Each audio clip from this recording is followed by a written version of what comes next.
¿Con qué objeto, diputado Espadas?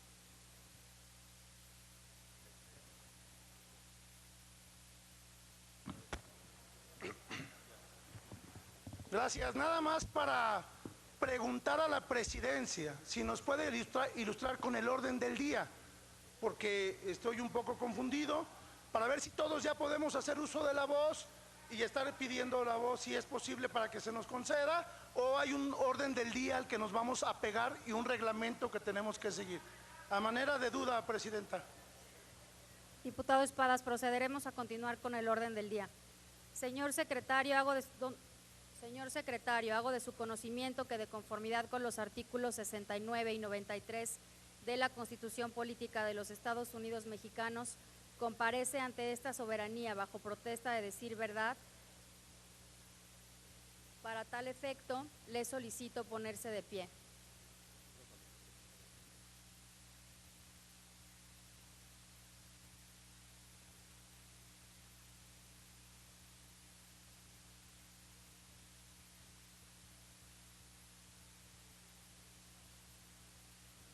Ciudadano Arturo Herrera Gutiérrez, secretario de Hacienda y Crédito Público, en términos de los artículos 69 y 93 de la Constitución Política de los Estados Unidos Mexicanos, ¿protesta usted decir verdad ante esta honorable Cámara de Diputados, a la que comparece con la finalidad de continuar y profundizar en el análisis del primer informe de gobierno, así como en el paquete económico para el ejercicio fiscal 2020, y enriquecer el diálogo entre los poderes legislativo y ejecutivo?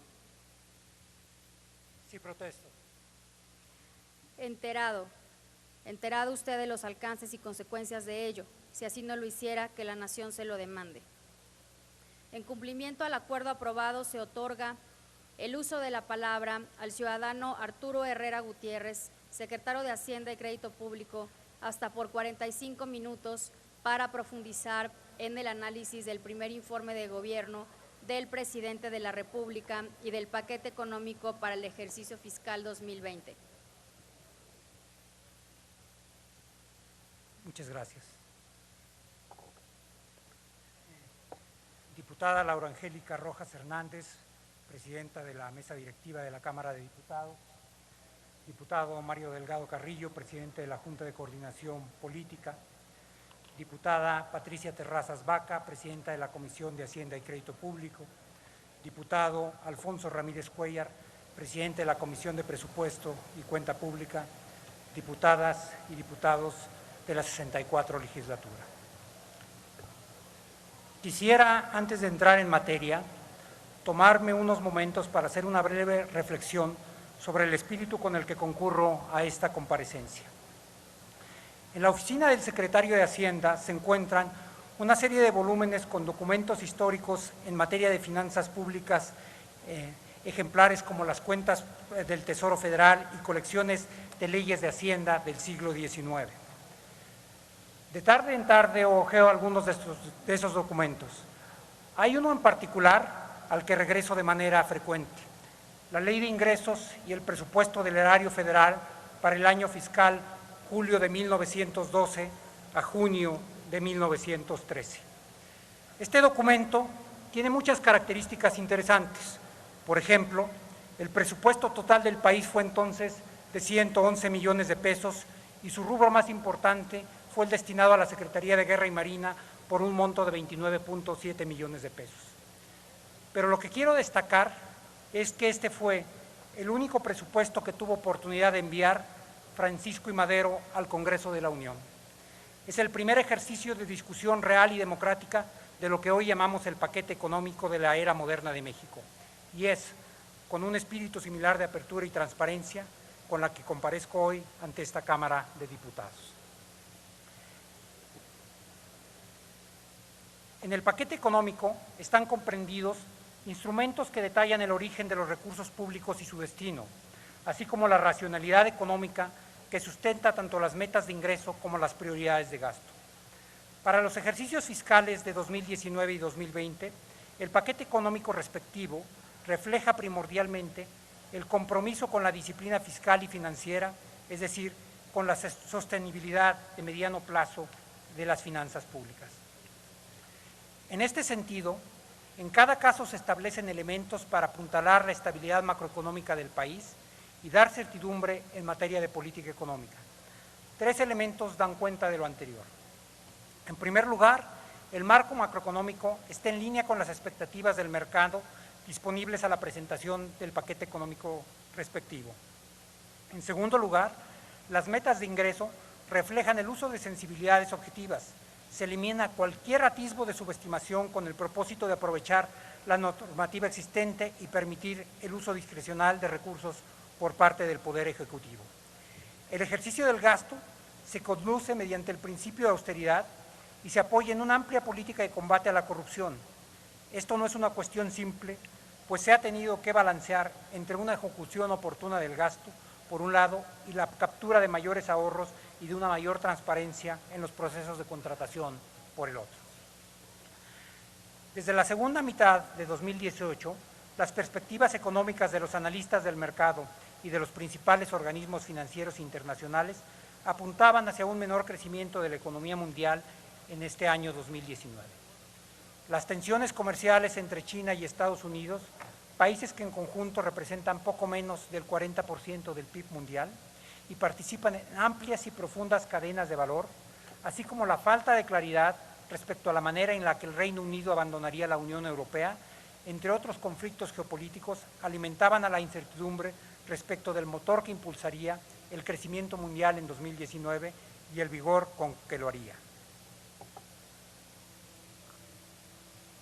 Al cierre de septiembre de 2019, el panorama económico mundial no muestra una perspectiva mejorada. Las 5 principales economías del mundo, es decir, Estados Unidos, China, Japón, Alemania y el Reino Unido, que en conjunto representan alrededor del 50% del PIB mundial, experimentan en lo individual perspectivas de corto plazo menos halagüeñas con consecuencias económicas globales. Por ejemplo, los constantes vaivenes en la relación comercial entre China y Estados Unidos, con represalias arancelarias cada vez más agudas, han alcanzado un punto que coloca la perspectiva de crecimiento mundial de mediano plazo en una incertidumbre muy alta. Esto ha generado una dinámica cada vez más volátil de los flujos de inversión, tanto directa como de cartera, y un entorno generalizado de menor producción mundial que disminuye la demanda anticipada de energéticos, particularmente del petróleo. En diversas economías, particularmente aquellas donde el incremento de los precios muestra una tendencia decreciente o estable, los bancos centrales han optado por disminuir la tasa de interés de referencia en un intento por estimular el gasto presente de hogares y empresas. En México, el paquete económico 2019 anticipaba un rango para la tasa de crecimiento del año entre 1.5 y 2.5%. Tras 9 meses de un entorno global complejo, el paquete económico 2020 prevé ahora para el mismo periodo un crecimiento de entre 0.6 y 1.2%, una corrección cuyo nuevo intervalo ni siquiera se intersecta y que en el límite más bajo representa un ajuste de alrededor de 1.4 puntos porcentuales respecto de la estimación puntual previa. Primeramente, y con el propósito de robustecer las capacidades financieras de la economía y eliminar diversas barreras que distorsionaban las decisiones de inversión, se instrumentó el programa de impulso al sector financiero. Por otro lado, y ante la corrección a la baja que de manera sostenida han mostrado las expectativas de crecimiento de la economía mundial y de México, la Secretaría de Hacienda y Crédito Público impulsó un conjunto de acciones específicas para incentivar la actividad productiva y la demanda agregada. Permítanme referirme brevemente a cada una de ellas. Uno de los elementos que más abona en la transformación de las capacidades productivas de un país es el desarrollo del sistema financiero y el creciente acceso al sistema por parte de la población. Para aprovechar estos elementos, el 7 de enero de 2019 se anunció el Programa de Impulso al Sector Financiero, un conjunto de acciones orientadas para que tanto empresas como hogares y hasta el mismo sector público encuentren en el sistema financiero una herramienta para transformar sus capacidades de financiamiento y ahorro. Como parte del programa se implementaron medidas para la eliminación de normativa y demás factores que, en primer lugar, discriminan entre usuarios del sector. En segundo lugar, representan barreras al acceso de la población y, en tercer lugar, limitan la competencia en el sistema financiero. En concreto, se homogeneizó el tratamiento fiscal para tenedores locales y extranjeros de bonos corporativos y se establecieron incentivos para la emisión de ofertas públicas iniciales. El objetivo de lo anterior es fortalecer el mercado bursátil, incentivando fiscalmente la incorporación de empresas y de inversionistas y estableciendo los incentivos para que estos últimos diversifiquen sus portafolios. En materia de inclusión financiera, se envió una iniciativa de reforma que facilita a la población desde una edad Permítame temprana. un segundo, secretario, por favor. Diputados, diputadas, les ruego guardar silencio y poner atención al orador. Continúe, secretario. Gracias. Decía que en materia de inclusión financiera se envió una iniciativa de reforma que facilita a la población desde una edad temprana el acceso al sistema financiero y concretamente beneficiará a aquellos que ya participan en actividades productivas o reciben becas y o transferencias sociales. La reforma enviada establece que los adolescentes con 15 años cumplidos puedan abrir cuentas de depósito por iniciativa propia y disponer de los recursos de ellas, según el marco que se define en la normativa respectiva, sin la intervención de sus tutores. Esta iniciativa ya fue aprobada en Cámara de Diputados y Cámara de Senadores y por las modificaciones hechas regresará a la Cámara de Origen. Por otra parte, se colaboró con el Banco de México y el sector bancario en el lanzamiento de la plataforma de pagos CODI. Así, mediante un teléfono inteligente se podrá hacer transferencias seguras e inmediatas, lo que representa acceso a millones de nuevos usuarios. En este tercer trimestre del año arrancan las pruebas piloto en diversas ciudades del país. Asimismo, se envió una iniciativa de reforma que permite canalizar de manera más eficiente el ahorro en la economía hacia el financiamiento del sector productivo, proveyendo a la vez mayores rendimientos para las pensiones. En concreto, la reforma permitiría a la CONSAR, con la opinión del Banco de México y la propia Secretaría de Hacienda y Crédito Público, flexibilizar el régimen de inversión de las AFORES. Los recursos administrados por las AFORES son nuestra principal reserva de ahorro y en particular del ahorro de largo plazo. Los activos del sistema representan alrededor del 15% del PIB. No obstante, en países con un nivel de desarrollo similar al nuestro, como Colombia o Chile, estas reservas de ahorro alcanzan el 25 y el 60% respectivamente. El propósito es que las administradoras mejoren los rendimientos que ofrecen a sus clientes, proponiendo esquemas de inversión en las que los instrumentos del mercado de capitales tengan una mayor participación. Lo anterior abonará la profundidad y liquidez de estos mercados y robustecerá el flujo de financiamiento hacia las empresas. La reforma propuesta también permitirá que los vehículos utilizados para administrar el ahorro por parte de las AFORES lo hagan de manera más eficiente al poder realizar operaciones de préstamo de valores. Asimismo, se amplía el espectro de acciones y bonos que podrán ser sujetos de operaciones de reporto, incentivando así que más empresas listen sus acciones y deuda en los mercados y los inversionistas institucionales diversifiquen sus portafolios. Por último, se establece un mecanismo para estandarizar las comisiones de las AFORES a través de dos componentes, uno administrativo y otro sobre rendimiento de las cuentas, permitiendo mayor competencia en el sector en beneficio de las pensiones. En pocas palabras, anticipamos que mediante esta reforma la capacidad de financiamiento de la economía se incrementará y los agentes económicos dispuestos a invertir en obras de infraestructura podrán acceder a los recursos necesarios en mejores términos y condiciones. Esta reforma ya fue aprobada aquí en la Cámara de Diputados el pasado mes de abril y fue turnada a la Cámara de Senadores para su análisis y discusión. Con el propósito de impulsar acciones concretas para apuntalar la dinámica económica del país, el 29 de julio del 2019, la Secretaría de Hacienda y Crédito Público anunció la orientación de hasta 485,000 millones de pesos para impulsar la creación de infraestructura, financiar inversión física y apoyar el gasto de consumo de los hogares. En este conjunto de acciones también se anunció el arranque en 2019 de los procesos de adquisiciones de bienes y servicios que consumirá el Gobierno federal en el ejercicio fiscal 2020. Estas acciones para apoyar la economía están robusteciendo la capacidad de respuesta del aparato productivo nacional ante los variados choques externos. En concreto, para acelerar la creación de infraestructura se detonarán 50,000 millones de pesos, sin impacto presupuestal en diferentes regiones del país. El gobierno, junto con el sector privado, trabajarán en proyectos del sector carretero, hidráulico, transporte y desarrollo urbano, así como para telecomunicaciones y el manejo de residuos sólidos. Quiero destacar algunos de estos proyectos. En primer lugar, el proyecto del Sistema Integral para el Manejo Ecológico y Procesamiento de Desechos en Nuevo León por más de 10,000 millones de pesos. De igual forma, el proyecto de transporte urbano en Ciudad Juárez, Chihuahua, por más de 2,000 millones de pesos. El Peribús de Guadalajara por más de 3,700 millones de pesos, así como la planta desaladora Los Cabos en Baja California Sur por 1,000 millones de pesos.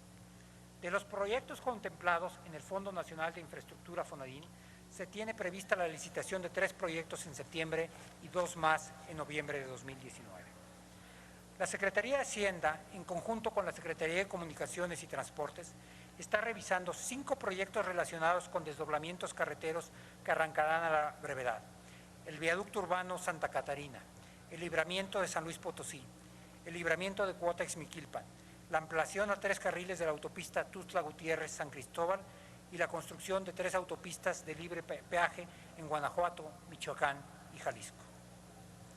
Mediante la banca de desarrollo, se otorgan nuevos créditos a garantías a más de 130,000 pequeñas y medianas empresas y 370,000 micronegocios, detonando financiamiento hasta por 270,000 millones de pesos, recursos que fortalecen y modernizan estos sectores.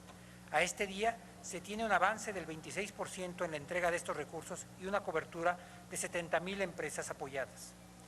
De igual forma, se amplió el programa de cadenas productivas de NAFIN, donde se apoyarán a 16,000 nuevas micro, pequeñas y medianas empresas proveedoras del gobierno. De la meta de 115,000 millones de pesos, se tiene un avance ya del 46%.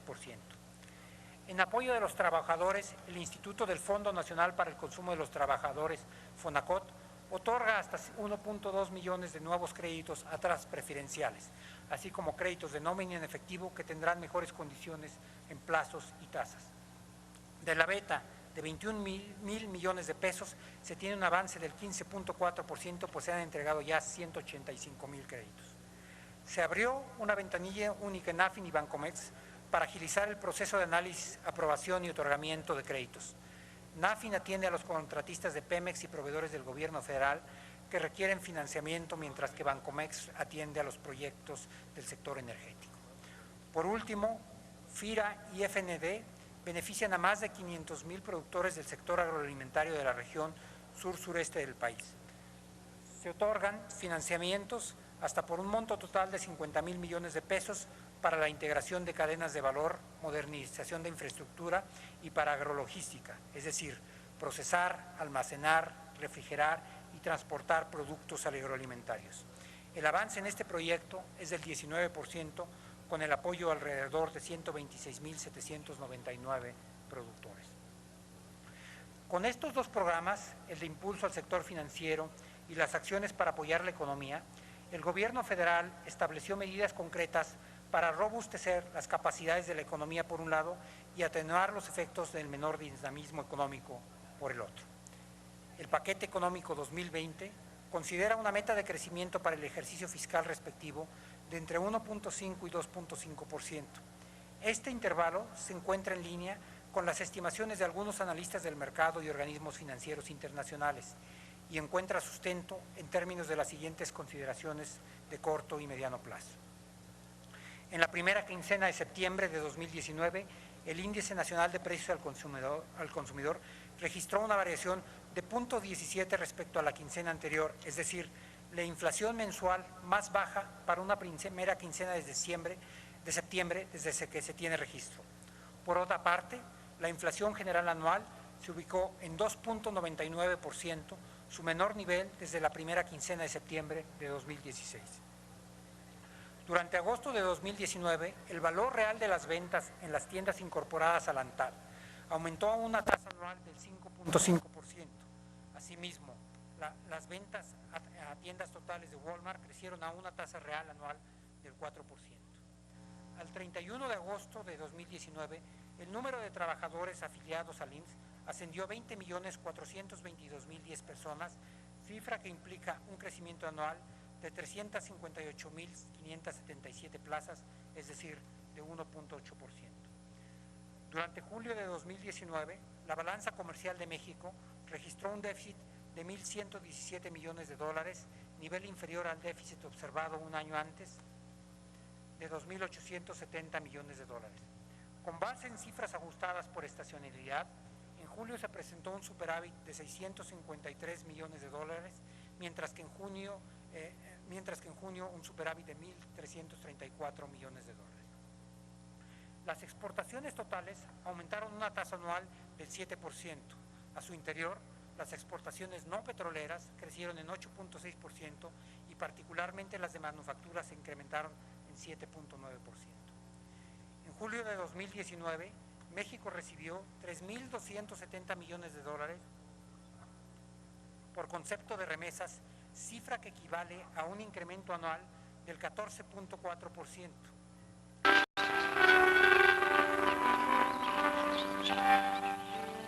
Creció a una tasa anual de 9.1%, mientras que el monto promedio aumentó 4.8%.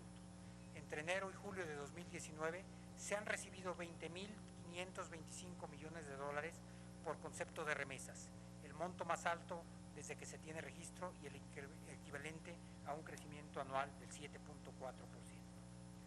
Durante el primer semestre de 2019, la inversión extranjera directa ascendió a un poco más de 18.000 millones de dólares, cifra 1.5 mayor respecto a la cifra preliminar del mismo trimestre de 2018, y el monto mayor histórico para un mismo periodo si exceptuamos el año 2010 por la adquisición del Grupo Modelo. En el mediano plazo se vislumbran elementos positivos como la posible ratificación en este 2019 del TEMEC, el deterioro de la relación comercial entre China y Estados Unidos exhibe un patrón de cambios estructurales, situación en la que el fortalecimiento de la relación comercial en la región es benéfico para Estados Unidos y una oportunidad para Canadá y México, particularmente en materia de transferencia tecnológica y protección de la propiedad intelectual. La ratificación del TEMEC abrirá oportunidades de inversión privada, tanto nacional como extranjera, derivadas de un incremento con el potencial exportador del país y de una potencial reconfiguración de las cadenas globales de valor. Adicionalmente, se disiparía la incertidumbre que ha rodeado nuestra relación comercial, reduciendo también los riesgos de nuevas amenazas arancelarias. En concreto, esta situación generaría efectos positivos sobre 1. El volumen de los flujos comerciales, consolidando al país como el principal socio comercial de Estados Unidos, condición que impulsaría a los sectores agropecuario e industrial. 2. Los flujos de inversión extranjera directa, dada la potencial relocalización de empresas de los tres países para aprovechar las ventajas competitivas del acuerdo comercial. 3. El ambiente de negocios en el país, mejorado por la eliminación de la incertidumbre y la volatilidad financiera. Este entorno impulsaría el rubro de inversión tanto privada como pública, consolidando un gasto sostenido en la formación bruta de capital fijo. Por otra parte, con base en los esfuerzos realizados por Pemex y los apoyos otorgados por el gobierno federal a esta empresa productiva del Estado, se prevé un repunte de la plataforma de producción del petróleo a partir del segundo semestre de 2019 y en 2020. La información más reciente para los meses de julio y agosto indica la estabilización de la producción, por lo que de seguir este comportamiento se espera un cambio en la tendencia y el consecuente repunte al cierre del año. Ello apuntalaría el crecimiento de las actividades mineras, un incremento en el PIB petrolero, así como una disminución gradual en el déficit de la balanza petrolera. Asimismo, en el mediano plazo, se prevé que el sector servicios registre un mayor ritmo de crecimiento y siga siendo un importante motor en la actividad económica agregada. Ello bajo la previsión de que la operación de los programas sociales y los incrementos en el poder adquisitivo de los agentes económicos se consoliden. Quiero dedicar algunos minutos para hablar de la política de deuda. En particular, en materia de este rubro, uno de los objetivos prioritarios de esta administración es colocar en una trayectoria decreciente el tamaño de la deuda como proporción del PIB. Durante los sexenios anteriores, la deuda pública mantuvo una tendencia claramente ascendente. Al cierre de 2016, el saldo histórico de los requerimientos financieros fue de 29.5% del PIB, mientras que al término del 2012 se ubicó en 37.2% del PIB y en 2018 cerró en 44.9% del PIB. Este es un incremento promedio de casi 8 puntos porcentuales del PIB por sexenio. Al cierre de 2019 se anticipa que el saldo de los requerimientos financieros se ubique en 45.3 del PIB. La composición actual de la deuda pública permite hacer frente a riesgos de tipo de cambio, de tasas de interés y de refinanciamiento. Al mes de julio del 2019 podemos reportar lo siguiente. El 77.6% de la deuda del gobierno federal se encuentra denominada en pesos. El 81.4% de la deuda interna está a tasa fija y es de largo plazo. El plazo promedio de los valores gubernamentales emitidos en el mercado local pasó de 0.8 años al cierre del 95 a casi 8 años en la actualidad. La deuda externa del gobierno federal tiene un plazo promedio de vencimiento de 18.2 años. El Fondo Monetario Internacional estima que un nivel de deuda menor a 50% del PIB para una economía emergente, como lo es México, es manejable. Así, los ejercicios de estrés realizados por el Fondo Monetario Internacional indican que la dinámica de deuda de México es manejable y podría soportar choques externos de magnitud significativa sin caer en una trayectoria insostenible. En materia de política de ingresos, hay dos pilares que guían el trabajo de la Secretaría de Hacienda y Crédito Público. Uno, identificar y aplicar de manera objetiva los criterios que permiten cuantificar las metas de ingreso. Y dos, fortalecer los mecanismos de recaudación de manera que se combata oportuna y decididamente la evasión, elusión y la defraudación fiscal. Lo anterior en el marco del compromiso presidencial que señala que para la primera mitad de la administración la no creación de nuevos impuestos y la no actualización de las cuotas de los existentes más allá del incremento inflacionario. Respecto al primer pilar, es preciso señalar la sistemática subestimación de ingresos que prevaleció durante muchos años. Mediante esta práctica y aprovechando la normativa existente, era constante la aparición de ingresos excedentes que se orientaban a cubrir diversos gastos identificados y priorizados por el Ejecutivo Federal, incluyendo transferencias a estados seleccionados. El paquete económico 2019 incorporó las primeras estimaciones de ingresos alineadas escrupulosamente con la previsión de crecimiento señalada en el marco macroeconómico respectivo. Si bien para este año la perspectiva de crecimiento se ha venido corrigiendo a la baja respecto a la prevista para el año 2019, los ingresos brutos del gobierno federal exhiben un comportamiento en línea respecto a las previsiones de crecimiento para la economía de este año. En el arranque de la administración se ha privilegiado la mejora en la eficiencia recaudatoria. En este sentido, nos estamos ocupando de la eliminación de barreras que desincentiven la tributación oportuna y en el combate a la evasión y elusiones fiscales, es decir, estamos trabajando en eliminar los espacios que hasta ahora reducen la eficiencia y limitan la operación del marco recaudatorio actual. Así, en materia recaudatoria, las dos grandes acciones implementadas durante el 2019 han sido la eliminación de la compensación universal entre impuestos y la generación de un nuevo marco para la tributación de servicios contratados a través de plataformas digitales. Respecto de las primeras acciones señaladas entre 2014 y 2018, los saldos a favor del IVA se podrán recuperar mediante su compensación contra otros impuestos de manera automática y sin previa autorización del SAT. En la práctica, esta compensación universal abrirá espacios para la evasión fiscal debido a la posibilidad de utilizar saldos a favor generados de manera incorrecta o ilegal, por ejemplo, soportados por comprobantes fiscales de operaciones inexistentes. Para compensar indebidamente pagos que debían realizarse del impuesto sobre la renta por adeudo propio o enteros que debían realizarse de impuestos retenidos. Así, entre 2014 y 2018, el monto de saldos a favor del IVA utilizados para acreditar el pago de otros impuestos se incrementó en 190,000 millones de pesos, lo que refleja un crecimiento real del 112% en el periodo señalado. Con el propósito de asegurar un mayor control sobre la obtención de los saldos a favor del IVA, se eliminó la compensación universal y se pueden recuperar los saldos a favor del IVA únicamente mediante el acreditamiento contra el mismo impuesto. En relación con esto, el SAT ha desarrollado herramientas tecnológicas para dictaminar de manera ágil las devoluciones, principalmente de aquellos contribuyentes que por su actividad generan saldos a favor de manera natural, como son el sector exportador. Durante estos meses se han fortalecido dichas herramientas para que todos los contribuyentes que cumplen con sus obligaciones fiscales recuperen sus recursos de manera expedita. En materia de tributación de la economía digital, reconocemos en primer lugar la importancia y los beneficios que genera, tales como su efecto positivo en la productividad y la competitividad del país y de diversas regiones.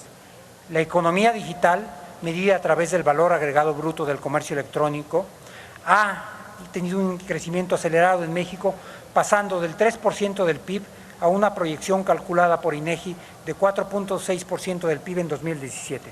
Asimismo, se estima por la Secretaría de Hacienda que para el 2019 esta proporción es alrededor del 5.2% del PIB. El marco tributario se ha visto rebasado durante la última década por la vertiginosa innovación tecnológica de la economía digital. En la actualidad, por ejemplo, la asociación entre contribuyente y la idea de un establecimiento permanente puede resultar poco relevante para algunas actividades del comercio digital. Permítanme darles un ejemplo muy específico. Déjenme citar el caso de Netflix, el cual resulta muy ilustrativo de este punto. Su corporativo se encuentra en California. Los servidores desde los cuales provee servicios pueden estar en cualquier localidad del mundo o ser completamente virtuales, y sus clientes en México pueden acceder a ellos sin conocer la ubicación desde donde descargan las películas específicas que ven. Bajo estas circunstancias, la Secretaría de Hacienda y Crédito Público debe actualizar su marco tributario para gravar las transacciones de la economía digital de manera óptima y oportuna. Al mismo tiempo, debe colaborar con otros países para diseñar soluciones de largo plazo. Por este motivo, la Secretaría de Hacienda es un miembro activo de las mesas de trabajo de política tributaria para la economía digital de la OCDE. No obstante, estamos implementando acciones de corto plazo para que las plataformas digitales cumplan con el pago de impuestos. En la visión de la autoridad hacendaria, las plataformas digitales constituyen un aliado estratégico para facilitar el cumplimiento tributario y promover la cultura del cumplimiento fiscal. En este sentido, se ha trabajado en la conformación de alianzas con empresas del sector para facilitar el pago del IVA y el impuesto sobre la renta. Por último, me parece oportuno mencionar los resultados en 2019 derivados de una política que fue ampliamente discutida. Me refiero a los estímulos del IVA y el impuesto sobre la renta en la frontera norte. En impuesto sobre la renta, el estímulo se propuso equivalente a un tercio del ISR recausado, únicamente se paga el 20%, que determinan las personas morales y físicas que realizan actividades empresariales y cuentan con domicilio fiscal en alguno de los municipios de la zona fronteriza. El estímulo se ajusta por la proporción que representan los ingresos del contribuyente en la zona fronteriza norte respecto al total de sus ingresos. Las personas morales y físicas con actividad empresarial que obtengan al menos el 90% de sus ingresos totales de las actividades realizadas en dicha zona pueden aplicar el beneficio. En IVA, el estímulo es un crédito del 50% a la tasa que se aplica en la enajenación de bienes, la prestación de servicios independientes o el otorgamiento del uso o goce temporal de bienes. Por simplificación al crédito, se aplica en forma directa, tasa del 8%, y se debe presentar un aviso previo al SAT.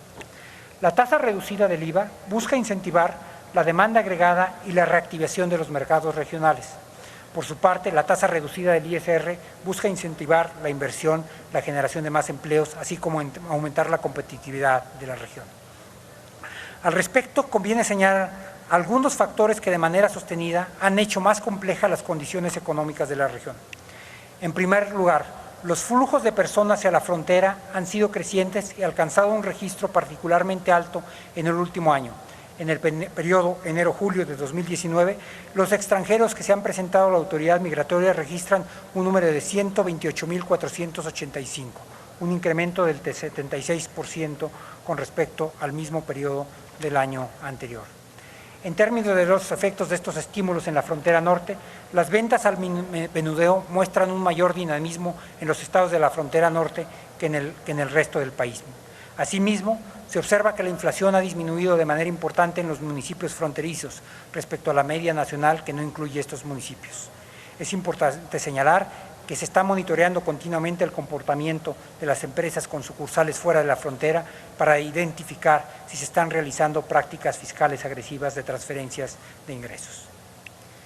Como hemos dicho de manera reiterada, una de las características de la política fiscal de nuestro país es que nosotros recaudamos muy poco, apenas el 13% del PIB. Por eso, en el paquete económico que les hemos enviado, se incluyen acciones de recaudación propuestas que se pueden identificar en 3 vertientes. La primera es aquella que busca la reducción de espacios que facilitan la evasión y elusiones fiscales, así como medidas de simplificación administrativa. La segunda, las relacionadas con la actualización de cuotas respecto de la inflación, y la tercera, las que permiten la aplicación de la estructura tributaria existente a actividades antes escapaban de ellas, como las relacionadas con la economía digital. En materia de combate a la evasión y elusión fiscales y simplificación administrativa, se proponen entre las principales medidas las siguientes. La llamada norma general antiabuso. Algunos contribuyentes realizan planeaciones fiscales mediante operaciones con el único fin de obtener beneficios fiscales indebidos, sin una verdadera razón de negocios respaldándolas. Con base en esta disposición, las operaciones que no tengan una razón de negocios y que generen un beneficio fiscal pueden ser recaracterizadas o declaradas inexistentes. La norma incluye una ficción jurídica para hacer más objetiva su aplicación, mediante la cual no hay razón de negocio cuando el beneficio fiscal es más alto que el económico. Esta norma no es nueva a lo largo del mundo, se ha aplicado en un número importante de países, déjenme citar cuáles. Entre otros, se ha aplicado en Alemania, Australia, Bélgica, Canadá, Corea del Sur, España, Estados Unidos, Italia, Nueva Zelanda, los Países Bajos, Suecia y Sudáfrica. Es indispensable contar con una norma general antiabuso para otorgar al SAT una herramienta que le permita combatir planeaciones fiscales agresivas y hacer efectiva la equidad entre contribuyentes. Los contribuyentes que contratan servicios de tercerización, los llamados outsourcing, estarán obligados a realizar la retención entero del IVA que les trasladen por estos servicios y solo podrán reducir los servicios de la tercerización en la medida en que se demuestren que ha realizado la retención. Se propone un esquema de retención del impuesto sobre la renta a los vendedores independientes. Este sistema no es muy distinto que el que opera para un sinnúmero de trabajadores, incluyendo los propios trabajadores de la Secretaría de Hacienda y los diputados federales. Tenemos una medida adicional relacionada con el pago de rentas vencidas en juicios de arrendamiento inmobiliario. Existe un alto nivel de evasión en los ingresos que se obtienen las personas físicas por arrendamiento. Déjenme ser muy claro en este sentido. La tasa de evasión estimada en el 2016 es de aproximadamente el 73%, es decir, el equivalente a 25,000 millones de pesos. Es similar a los presupuestos anual para el 2019 de gobiernos como Aguascalientes o Morelos y superior al de estados como Nayarit, Campeche, Tlaxcala. Por otra parte, recursos de este orden hubieran sido suficientes para financiar en el 2019 el gasto de relaciones exteriores, economía y turismo en su conjunto. Con esta medida se establece que en los juicios de arrendamiento de inmuebles el juez notificará al SAT si el arrendador no emitió los FDIs correspondientes. En lo relacionado con la actualización de cuotas respectivas de la inflación se contemplan actualización anual e incremento de la cuota de IEPS a tabacos labrados. La ley del IEPS establece un impuesto para los cigarros puros y otros tabacos labrados que se determina mediante la aplicación de una tasa ad valorem. A partir del 1 de enero del 2010 se estableció una cuota específica de 80 centavos por cajetilla y fue incrementado por última vez el 1 de enero del 2011. Se propone actualizar la cuota vigente de tabacos labrados a partir del 1 de enero de 2020 a 9.96 pesos por cajetilla. Actualización anual e incremento de la cuota de IEPS a bebidas saborizadas. La ley del IEPS establece un impuesto aplicable a las bebidas saborizantes que resulta de la aplicación de una cuota de 1.17 pesos por litro. La ley establece que la cuota se actualice cuando el incremento porcentual acumulado del índice nacional de precios del consumidor exceda 10 puntos porcentuales. El actual esquema de actualización acumulado resulta en incrementos abruptos cuando la cuota se actualiza. Quisiera hacer algunos comentarios adicionales respecto a la aplicación de la estructura tributaria existente y para las cuales se proponen las siguientes medidas. Esquema para retener el IVA y el impuesto sobre la renta, que se genera a través de las plataformas digitales que ofrecen servicios de intermediación de transporte como Uber, Didi, etcétera, alojamiento temporal, Airbnb y venta de bienes en centros comerciales virtuales como Amazon y Mercado Libre. Se propone que las plataformas que ofrecen servicios de intermediación entre oferentes y demandantes de un bien o servicio y que cobren a cuenta del vendedor o prestador del servicio estén obligadas a realizar la retención y entero de los impuestos generados en dichas operaciones. También procederá a aplicar el esquema de retención del IVA en las importaciones de contenido digital. Actualmente los bienes y servicios intangibles proporcionados por residentes de México en el extranjero sin establecimiento en México se gravan con una importación y el pago como una importación y el obligado a pagar el IVA es el importador. Sin embargo, en la práctica, el consumidor final no está pagando el IVA por estas importaciones. Por ello, se propone que las plataformas residentes en el extranjero realicen el traslado, cobro y pago del IVA asociado a las importaciones de contenido digital. Actualmente, más de 50 países han establecido medidas similares en materia de IVA para la importación de contenidos digitales, entre ellos 28 países miembros de la Unión Europea, así como países como Argentina, Chile, Colombia y Uruguay. En materia de gasto, tanto en 2019 como en 2020, el paquete económico refleja el compromiso del Gobierno de México con hacer del presupuesto una herramienta para el desarrollo económico, el abatimiento de la pobreza y la reducción de las brechas de desigualdad. Sin embargo, la elaboración del proyecto de presupuesto de egresos de cada ejercicio fiscal se enfrenta a un reto singular debido a la importancia que las obligaciones ya adquiridas tienen en el gasto agregado, que representan alrededor del 80% del presupuesto. Estas obligaciones se componen de el gasto no programable, es decir, la suma de participaciones, aportaciones federales, entidades y municipios, el costo financiero de la deuda, etc. Las transferencias a entidades y municipios, los compromisos derivados de pensiones y jubilaciones, así como los recursos orientados a los ramos autónomos y el gasto de las entidades, IMSS, ISSSTE y empresas como Pemex y la CFE.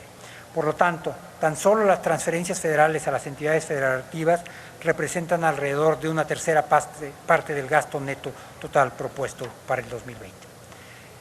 En este marco, una fuente importante de liberación de recursos proviene de la generación de ahorros producto de una gestión más eficiente del gasto. Durante 2019, estos ahorros estuvieron relacionados con la disminución del gasto en servicios personales de los servidores públicos y así como la contención de recursos en diversas partidas de gasto de operaciones tales como el servicio de energía eléctrica, etcétera. Quisiera detallar algunas de las obras más importantes a las que se ha destinado recursos tanto en el 2019 como en el 2020. Quisiera empezar por el Aeropuerto Internacional General Felipe Ángeles. Uno de los principales compromisos de esta administración es acabar con la saturación del Aeropuerto Internacional de la Ciudad de México. En abril de 2019 se dio inicio a los trabajos preliminares y estudios específicos para la construcción de este aeropuerto, el cual cuenta con una asignación de 15.535 millones de pesos y un costo total asociado de 92.000 millones de pesos. Durante el primer semestre del 2019 se realizaron los estudios de aeronavegabilidad, impacto ambiental y está en proceso de desarrollo el plan maestro, cuyo avance aproximado al 30 de junio es del 40%. Al cierre del mes de junio de 2019, el proyecto presentó un monto ejercido anual de 37.3%.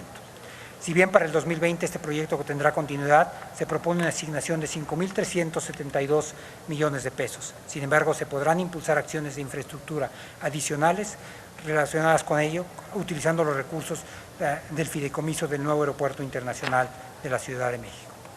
Pemex es una empresa multiproducto. Además de la actividad de exploración y producción de petróleo, su cartera incluye la manufactura de refinados de crudo, así como la generación de petroquímicos básicos, por ejemplo. En particular, la refinería de Dos Bocas tendrá una capacidad de procesamiento de 340.000 barriles por día. Las 17 plantas de proceso y los 93 tanques y esferas de almacenamiento estarán edificadas sobre un terreno de 566 hectáreas. La organización para la ejecución de la obra consta de 6 paquetes de construcción. En 2019 se realizan los trabajos preventivos y de acondicionamiento del terreno. En junio se asignaron contratos de ingeniería y se encuentra en proceso de revisión el estudio técnico justificado para el cambio de uso forestal. En el ejercicio fiscal 2020, Pemex Transformación Industrial capitalizará a su filial PTI por un monto de 41.256 millones de pesos. En el Aeropuerto Internacional de la Ciudad de México y con el propósito de mejorar la viabilidad de sus operaciones y beneficiar de manera directa a los más de 360,000 usuarios que reciben diariamente en el PEF, en el PEF 2019 se consideraron 3,000 millones de pesos para la realización de los estudios de preinversión relacionados. En agosto, una vez definidas las necesidades de rehabilitación, mantenimiento y modernización del aeropuerto, se asignaron recursos de 2,474 millones de pesos. Quiero dedicar algunos minutos a hablar de los apoyos fiscales que le hemos dado a lo largo de este año a Pemex, uno de los principales activos del país. En septiembre, Pemex recibió la autorización para recibir una aportación patrimonial por 5,000 millones de dólares, con el objetivo de gestionar un manejo de pasivos que resultará en una reducción equivalente de su deuda, tanto bruta como neta. En consecuencia, se estructuró una transacción conformada por 3 operaciones: la colocación de 3 bonos a 10, 7 y 30 años por un total de 7,500 millones de pesos, la recompra de bonos denominados en dólares que vencen entre el 2020 y el 2021 por 5,000 millones de dólares y un intercambio de bonos que vencen entre el 2022 y el 2025. Esta transacción, que está ejecutándose en su última etapa, ha sido extraordinariamente bien recibida en los mercados y tan solo en la operación de 7,500 millones de dólares se tuvo una demanda de 5 veces superior a ella.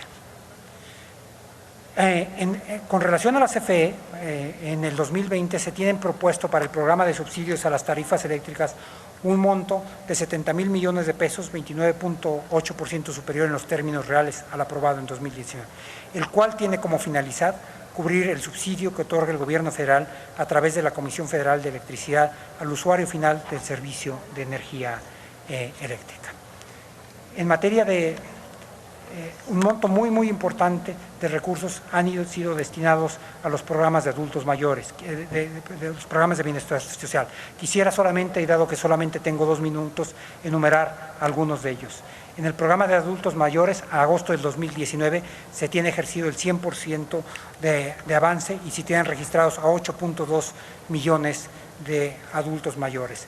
En el programa de Celebrando Vidas, al cierre de agosto de 2019, se han ejercido 7,237 millones de pesos. Diputadas y diputados, comparezco ante esta honorable Congreso de la Unión convencido del compromiso con la disciplina fiscal y financiera que refleja tanto el paquete económico 2019 como el que recién hace 2 semanas entregó a esta soberanía para el ejercicio fiscal 2020. El proceso de preparación, discusión, aprobación y ejecución de la Ley de Ingresos y el presupuesto de egresos no es únicamente un ejercicio de números y datos, no es solamente un proceso de discusión de la trayectoria posible de las finanzas públicas. Es, dado el sistema de pesos y contrapesos entre el Ejecutivo Federal y el Congreso de la Unión, uno de los pilares de la arquitectura institucional de la democracia mexicana. Quedo pendiente de sus comentarios, dudas y preguntas y refrendo el compromiso de la Secretaría de Hacienda y Crédito Público con un diálogo franco y abierto con esta soberanía, para trabajar en la construcción de los instrumentos y mecanismos que fortalezcan las finanzas públicas y nos permitan impulsar el crecimiento de la economía, así como eliminar de manera sostenida la desigualdad que no solo se refleja en el nivel de ingreso de los hogares, sino también en las capacidades regionales que tanto marcan a nuestro país. Muchísimas gracias. Gracias, secretario. De conformidad con el resolutivo 3º, inciso B, del acuerdo aprobado, se les otorgará el uso de la palabra a las y los diputados hasta por 10 minutos. En consecuencia,